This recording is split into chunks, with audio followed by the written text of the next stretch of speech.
చంద్రశేఖరరావు గారు ఎప్పుడు చెప్తుంటారు, ఈ ప్రతిపక్షాలకు సోయలేదు, మేమేం వేసినా కోర్టులకు పోయి కేసులు వేసి స్కేల్ తీసుకొస్తారు, ఒక సలహా ఇవ్వరాదురా, మీరు సలహాలు ఇవ్వకుంటే ఎందుకు ఇట్లా చేస్తారంట. ఈ సలహా శాసనసభలో ఆన్ రికార్డ్ చెప్పిన నేను, మంత్రివర్గ ఉపసంఘంలో ఆన్ రికార్డ్ చెప్పిన నేను, నువ్వు అడ్డగోలుగా చేయకు అని. కానీ అలా అడ్డగోలుగా చేసి కొత్త మండలాలు ఎక్కడున్నాయో తెలియదు, కొత్త రెవెన్యూ డివిజన్లు ఎక్కడున్నాయో తెలియదు, కొత్త జిల్లాలు ఎక్కడున్నాయో తెలియదు.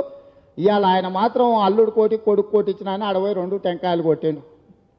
1200 మంది త్యాగాలు చేసుకున్నది నీ అల్లుడికి నీ కొడుకు అడిగింది కదా అని చెరో జిల్లా ఇయ్యనికనా. కొడుకు పట్టు పట్టిండంట, నువ్వు జిల్లా ఒకటి ఇస్తే చాలు నాకని ఇచ్చిండంట. అంటే నీ కొడుకుకు జిల్లా ఇచ్చినావు, మరి సమ్మక్క సారక్క జిల్లాను ఏర్పాటు చేస్తాను ఎన్నికల సందర్భంగా హామీ ఇచ్చినావు కదా. మా సీతక్క మొదటి నుంచి కొట్లాడుతుంది కదా ఆ జిల్లా గురించి. సమ్మక్క సారక్కను కూడా మోసం చేస్తావా, నువ్వు ఇచ్చిన మాటనే కదా, అది నీ మాట కాదా. అంటే నీ చుట్టాలుంటే మాత్రం జిల్లాలు వస్తాయి, నీ చుట్టాలుంటే మండలాలు వస్తాయి. ఇవాళ నల్గొండ జిల్లాలో మున్గోడులో ఒక మండలం ఇచ్చి, బెల్ల ఎవరున్నారో ఇక్కడ మున్గోడోళ్ళు, మండలం ఇచ్చి మళ్ళీ వెనక గుచ్చుకుపోయారు, జీవో ఇచ్చారు, ఆఫీస్కు బోర్డు పెట్టారు. వాళ్ళ పార్టీలో ఎమ్మెల్యే ఎమ్మెల్సీ ఇద్దరు దన్నుకున్నారని చెప్పి ఆ బోర్డు ఒకటి సంకల పెట్టుకొని పోయింది. ఇప్పటికి అట్లనే ఉంది. అది జీవోలలోనే మండలం ఉంది మున్గోడ్ల. ఇవాళ మరి ఇంతవరకు ఆ మండలం మొదలైతలేదు. నిన్న వాళ్ళ ఎమ్మెల్యేనే గొంగిడి సునీత కంటతడి పెట్టుకున్నదంటే గుండాల మండలం అక్కడెక్కడో పోయిందని. సంవత్సరం తర్వాత ముఖ్యమంత్రి చేసిన దిక్కుమాల పని మీద వాళ్ళ పార్టీ ఎమ్మెల్యేనే కంటతడి పెట్టుకునే పరిస్థితి ఉందంటే చంద్రశేఖరరావు గారి పరిపాలన ఎంత తలమాసిన పరిపాలన ఒక్కసారి ఆలోచన చేయండి. సవరించుకో అని చెప్తున్న ముఖ్యమంత్రికి, సహేతుకమైన పరిపాలన అందించమంటున్న ముఖ్యమంత్రికి. అలా కాని పక్షంలో ప్రతిపక్షాలకు సూచన చేసిన మన అందరం కలిసి కొట్లాడదాం. మన అందరం కలిసి కొట్లాడితే ఈ చంద్రశేఖరరావు అనే ఒక శనిని పీడను తెలంగాణ ప్రజలకు విముక్తి కలిగించడానికి అవకాశం ఉంటుందని. అందులో భాగంగానే మన సింగరేణి ఎన్నికలు చేసినాం. మా సత్యాన్ని గెలిపించుకున్నాడు 900 చిల్లర ఓట్లతోని. స్పీకర్ ప్రాతినిధ్యం వహించే భూపాలపల్లిలో 1000 ఓట్లతో గెలిపించినాం.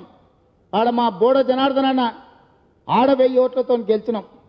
ఆయన గెలిచింది అత్యవసర ఓట్లతో 100, 120, 115 ఓట్లతో గెలిచిండు. 2012లో ఇదే సింగరేణికి ఎన్నికలు జరిగితే టీజీబీకేఎస్ తెలంగాణ బొగ్గు గని కార్మిక సంఘం కల్వకుంట్ల కవిత గారు గౌరవాధ్యక్షురాలు గారు ఉన్న సంఘం 2012లో 6500 ఓట్ల మెజార్టీతో గెలిచింది. ఆనాడు ప్రభుత్వం లేదు, పైసలు లేవు, కానీ సింగరేణి కార్మికుల మీద పట్టం కట్టారు.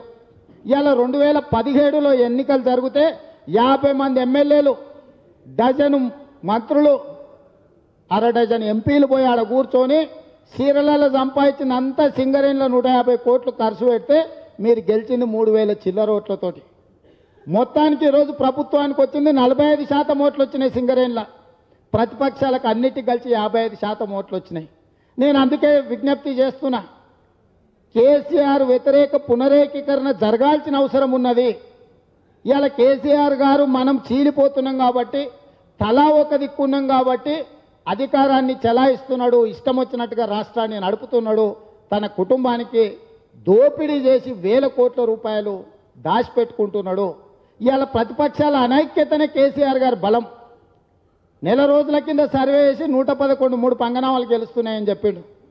నిన్నటి సర్వేలో 50 సీట్లు సునాయాసంగా గెలుస్తాం, కష్టపడితే 30 గెలుస్తాం, ఇంకా కొంచెం చేస్తే ఇంకేదో గెలుస్తామన్నాడు.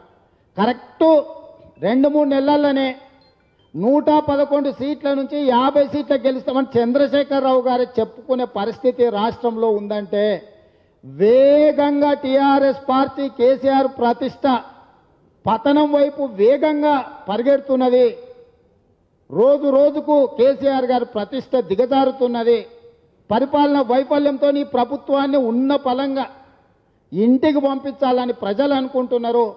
అలాంటి సందర్భంలో ఇక్కడ మనం సమావేశమైనాం.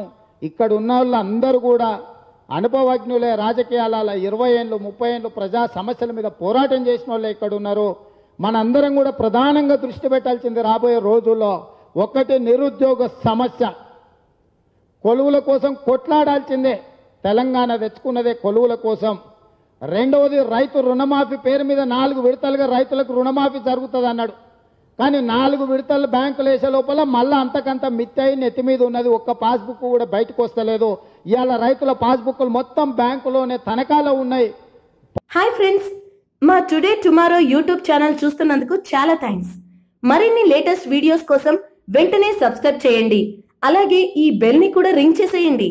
మా నోటిఫికేషన్స్ అన్ని మీ మొబైల్లో వస్తాయి. అలాగే మా వీడియోస్ మీకు నచ్చితే లైక్ చేయండి, షేర్ చేయండి.